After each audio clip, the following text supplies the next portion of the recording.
bahagia itu membuat apa yang tidak sempurna menjadi sangat sempurna. Perbedaan itu perlu dikelola dengan baik, ya kan? Misalnya satu rapi, satu nggak rapi. Yakin dulu itu jodoh. Kalau dua-duanya nggak rapi, barangnya hilang terus, gitu kan? Jadi Harvey ini tidak pernah bilang saya cantik, tidak pernah bilang I love you, saya cinta kamu tuh nggak pernah. Pas pacaran nggak pernah Nggak ngomong pernah seperti itu? sama sekali. Oke. Pribadi saya sendiri selalu bersyukur kepada Yang Kuasa, selalu terus meminta karena dia orang atau Yang Kuasa yang paling terkaya di dunia ini.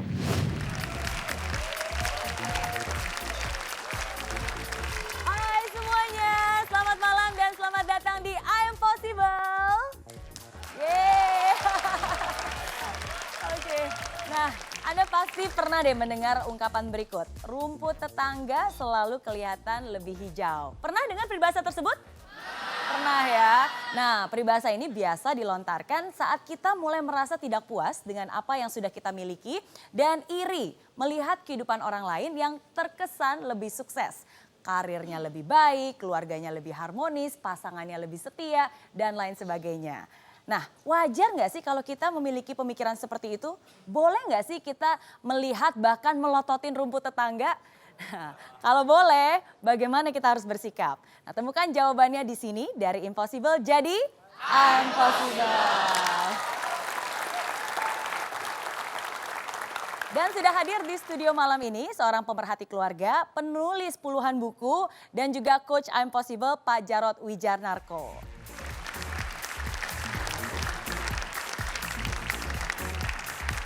Hai, selamat malam Pak Jarod. Pak Jarod, sini Pak Jarod. Nah, peribahasa rumput tetangga selalu terlihat lebih hijau. Iya. Kenapa rumput tetangga selalu terlihat lebih hijau? Kenapa suka dulu gitu ya? Oke, Karena kenapa manusia suka? tuh Oke. bisa bosen, bisa jenuh, butuh kadang suatu harapan yang baru. Jadi misalnya gini, kalau kita sudah mencapai pencapaian tertentu, maka Ya. sebenarnya ngelihat yang lebih baik itu ada gunanya. Lebih baik ini bukan berarti istri yang lebih baik atau tetangga janda lebih baik gitu ya. Tapi begini, maksud saya gini, maksud saya rumput ini bisa juga kayak perusahaan gitu kan. Oh, perusahaan itu lebih profitable, lebih menjanjikan, peraturannya lebih baik. Nah, ini Oke. melihat yang lebih baik itu sebenarnya bisa untuk mendorong kita untuk mencapai pencapaian yang lebih tinggi. Gitu. Oke, melihat yang lebih baik mendorong kita supaya kita pun juga jadi lebih baik lagi. Ya, bukan rumput dalam arti istri tetangga gitu. Nah, itu jangan ya. Betul. Ya. Jadi jadi sampai saat ini nih ya, kita bisa simpulkan pertama itu adalah sesuatu yang wajar. Ya. Karena selalu ada yang lebih baik dari apa yang kita miliki. Ya. Dan kedua, sebenarnya itu pun juga bisa dilakukan asalkan dalam hal yang positif, membuat kita menjadi lebih baik lagi. Nah, tapi ini kayaknya beda tipis ya. Aman. Karena kan kadang-kadang sesuatu yang bahaya itu Iya.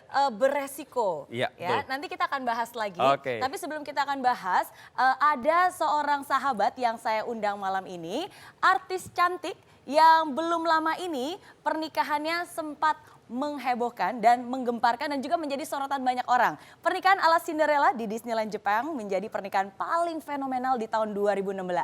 Penasaran siapa dia? Mari kita saksikan tayangan berikut ini. Sandra Dewi akhirnya resmi menikah dengan pujaan hatinya Harvey Muiz. Pemberkatan mereka berlangsung di Gereja Katedral Jakarta Pusat pada Selasa 8 September 2016 lalu. Tak lama berselang, Sandra Dewi dan Harvey Muiz melangsungkan resepsi di Disneyland Tokyo, Jepang. Pasangan yang terlihat hampir sempurna ini telah menjalin hubungan selama 3 tahun hingga akhirnya resmi menjadi pasangan suami istri. Bagi kebanyakan orang saat ini, mungkin Sandra Dewi dan suami adalah salah satu contoh family goals.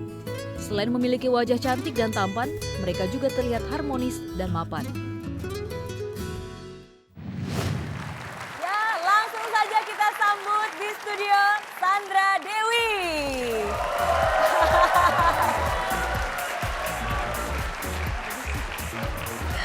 Wah, mana nih fans-fansnya Sandra Dewi? Wow, luar biasa. Hai. Nah, Selamat malam. langsung pada segar nih muka-mukanya semua ya. Nah, pernikahan paling fenomenal di tahun 2016. Aduh, terima kasih. Tapi sekarang saya mau tanya berapa lama nih penantiannya? Aduh, penantiannya untuk mendapatkan pasangan yang saya impikan itu 33 tahun. 33 Wow, tahun lama ya. Jadi selama prosesnya juga banyak hal yang terjadi juga. Banyak hal Jadi terjadi. memang cukup lama penantiannya.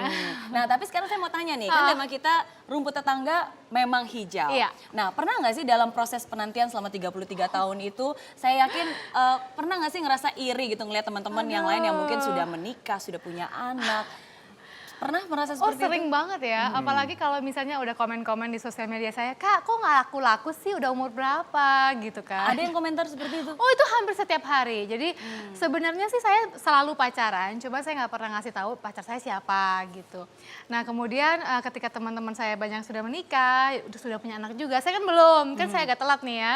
Tapi sebenarnya saya udah pacaran, cuma mungkin gagal terus dapat lagi yang baru gitu. Jadi iri sih ada ya, kok ada yang umurnya 19, 20, menikah cepat, ketemu jodohnya lebih cepat. Bahkan sama adik saya sendiri pun, adik saya yang paling bungsu, dia melangkahi saya sekitar 3 tahun yang lalu.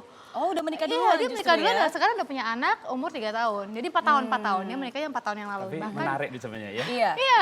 Cantik begini pacaran gagal gitu kan. Jadi kalau Anda gagal, don't worry. Iya. Optimis ya. saya selalu optimis.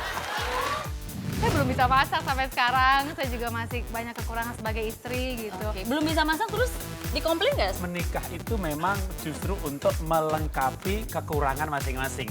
Karena setiap orang itu nggak sempurna.